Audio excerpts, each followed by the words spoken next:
This video is about evaluating information using criteria like authority, accuracy, purpose, and currency. Criteria are rules or principles for evaluating something. It's a good idea to evaluate all your sources of information using meaningful criteria. In this video, we'll discuss 4 possible criteria for evaluation, but there are many more besides these.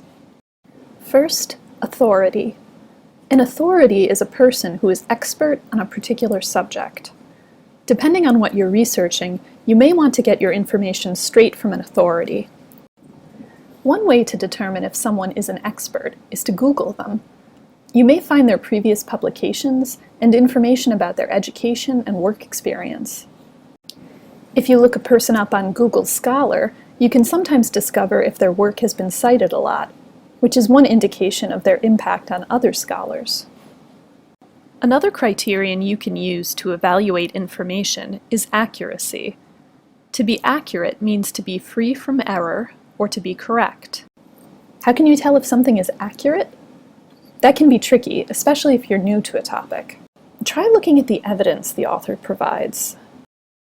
Do they include citations? Do the cited books and articles seem to be high quality? If you're not sure if something is accurate, try to confirm the facts and ideas by seeking out other sources. Library databases, like this encyclopedia database, are especially good for this. A third criterion for evaluating a source of information is to examine the author's purpose for writing the article or book. Why was it created? Why does it exist? What were they hoping to achieve? People write with a number of goals in mind. Sometimes they want to inform, and will present facts in a clear, unbiased way. Sometimes they want to persuade the reader to take a particular position. Sometimes they're summarizing other people's research, like in this newspaper article on research into running. Or they might be presenting the results of their own research project, like in this paper. Our fourth criterion is a really easy one. It's currency. Currency just means if something is up to date. Articles and books don't have to be brand new to be useful. A historical document from 100 years ago could be very useful for a history paper.